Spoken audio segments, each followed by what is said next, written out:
দেখো পরবর্তী অঙ্কটা আছে, একটি বিন্দুর এক্স অক্ষ থেকে ধনাত্মক দিকে দূরত্ব 5 একক এবং ওয়াই অক্ষ থেকে ধনাত্মক দিকে দূরত্ব 7 একক।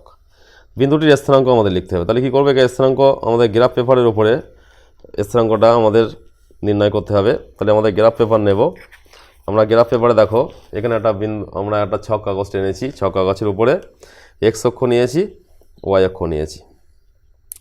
এক্স অক্ষটা নিয়েছি এদিকে, ওয়াই অক্ষটা এইভাবে নিয়েছি। কোশ্চেনটা কী ছিল, একটি বিন্দুর স্থানাঙ্ক নির্ণয় করতে হবে যার ধনাত্মক দিকে এক্স অক্ষ থেকে ধনাত্মক দিকে 5 একক এবং ওয়াই অক্ষ থেকে ধনাত্মক দিকে 7 একক। তাহলে এক্সের দিকে 5, ওয়াইয়ের দিকে 7, এই বিন্দুটা আমাদেরকে এখানে বসাতে হবে।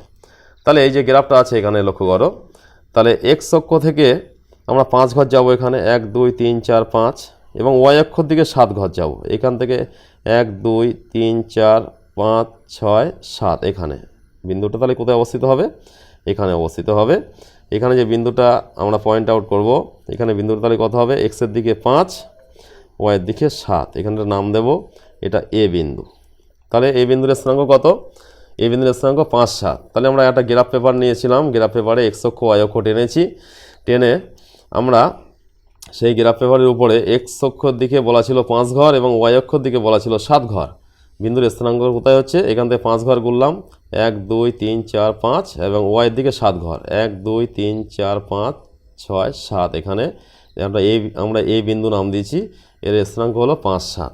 তাহলে আমরা এখানে অ্যান্সারটা লেখার সময় আমাদের কি লিখতে হবে, যে বিন্দুটির স্থানাঙ্ক এখানে 7-এর দাগ আছে, তাহলে বিন্দুটির